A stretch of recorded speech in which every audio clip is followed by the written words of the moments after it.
This is also from the first book of Peter, chapter 3. Suffering for doing good. Yan. Finally, all of you, yan, tayong lahat, be like-minded, be sympathetic, love one another, be compassionate and humble. Do not repay evil with evil or insult with insult. On the contrary, repay evil with blessing, because to this you were called, so that you may inherit a blessing. For whoever would love life and see good days must keep their tongue from evil and their lips from deceitful speech.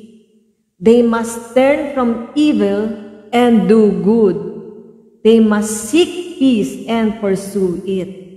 For the eyes of the Lord are on the righteous, and his ears are attentive to their prayer.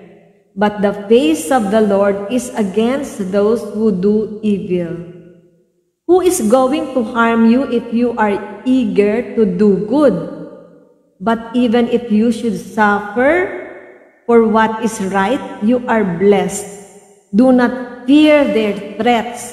Do not be frightened. But in your hearts, revere Christ as Lord.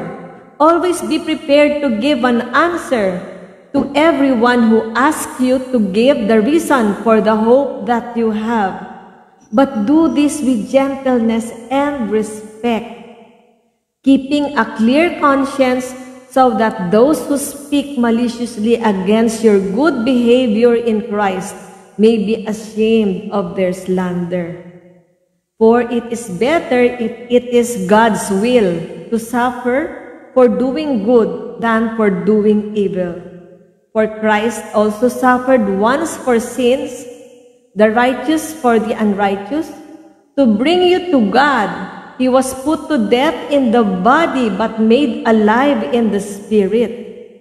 After being made alive, he went and made proclamation to the imprisoned spirits, to those who were disobedient long ago, when God waited patiently in the days of Noah while the ark was being built.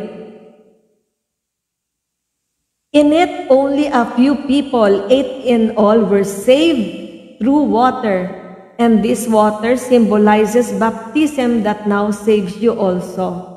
Not the removal of dirt from the body, but the pledge of a clear conscience toward God.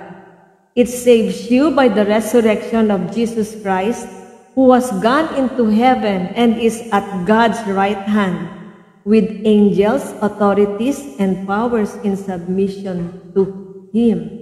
Ayan, so ito nga yung sinasabi, no? To those who were disobedient long ago, when God waited patiently in the days of Noah while the ark was being built. Alam niyo ba kung ilang years naghintay si God na mag-repent yung mga corrupted na tao? Kasi pwede pa rin naman silang mag-repent, for their wicked ways, 120 years! 120 years naghintay si God. Si Lord God, 120 years. Kaya, yung after 120 years, ang naiwan 8 lang sila, di ba, dun sa Noah's Ark. Ayan, kaya nga, yung unang covenant ni God with Noah was the sign of the rainbow to promise that there will no longer, that great flood will not happen again to wipe out mankind. So, biro nakalain nyo, 120 years siyang naghintay. Ngayon, alam nyo, naghihintay si God na mag-repent tayo and accept Jesus Christ as Lord and Savior. Kasi, yun ang will niya. Kasi Genesis pa lang, noon pa lang na-tempt na si Eve and Adam na kumain ng apple. Nag-decide na kaagad, nagplan na agad si Lord God na ipadala si Jesus Christ to save us, to defeat Satan and save us. Nakaplano na yon from the start pa. Kaya yun ang will niya, that all of us will be believers of Jesus Christ. Kahit yung mga ibang religion, mga Muslims, mga Buddhist, lahat yan. Lahat talaga. So, tayo, if we will have the chance to share to those people, let us do it. Kasi, yun na nga, gusto naman niya tayo lahat makasama. Diba? Hindi yung chosen people na 144,000 lang. Tayo, multitude tayo. Multitude. Okay? So, sabi nga, ito, it saves you by the resurrection of Jesus Christ. Saved na tayo kasi nga, Jesus Christ died for our sins, and yung righteousness ni Jesus Christ was imputed. Pwede rin imputed kasi computer age naman tayo was imputed in us, yung righteousness ni Jesus Christ. Ganon. Wag lang so once we repent, wala na tayong kasalanan, past sins, present sins, and future sins forgiven na lahat. Wag lang paulit-ulit, kasi pag paulit-ulit, iba na yun. Hindi na, merong tawag dito, may point na hindi na tayo patatawarin at doon na tayo sa kabilang eternal pupunta, doon sa masakit. Alam niyo na ako saan yun. Masakit forever. Diba? Okay. So, ito na-mention kasi dito. It saves you by the resurrection of Jesus Christ, who has gone into heaven and is at God's right hand with angels, authorities, and powers in submission to Him. Nung una, kinanta ko to para makabawi kasi yung corruption ng humanity that caused the great flood was because of the fallen angels na in love sa mga human, yun.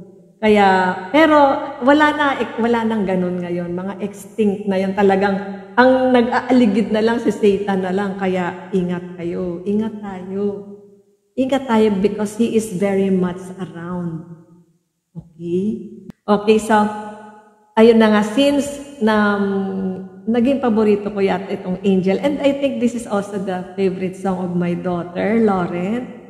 Yan, kantahin ko. Pero mas magaling, kinakanta to ng daughter ko or ni Lauren with the piano. Kaya, ayun, namimiss ko yun. Pero tingnan natin kung kaya ko, ha?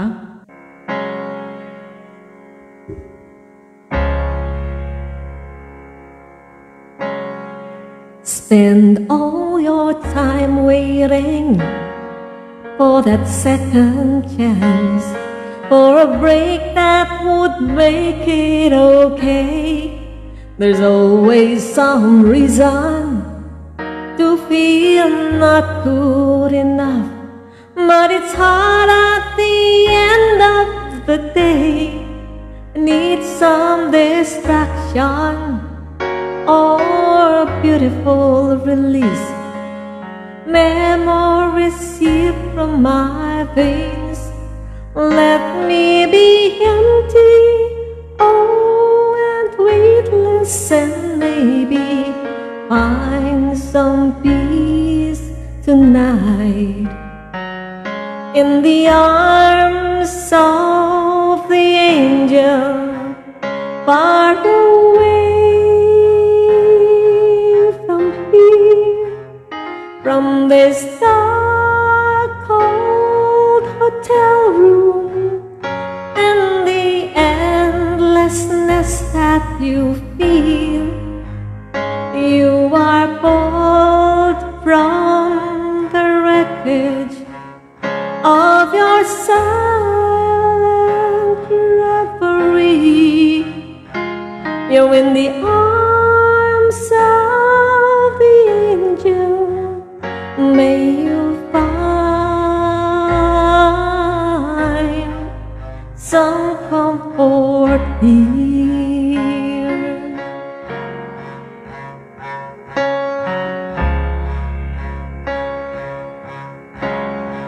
So tired of the straight line, and everywhere you turn, there's vultures and thieves at your back.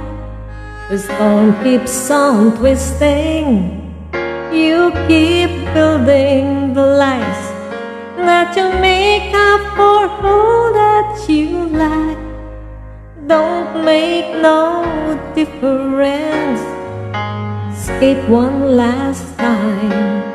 It's easier to believe in this sweet madness, all this glorious sadness that brings me to my knees. In the arms of the angel, far away from here, from this dark, cold hotel room, and the endlessness that you feel. You are pulled from the wreckage of your silent reverie. You're in the arms of the angel. May you find some comfort here. You're in the arms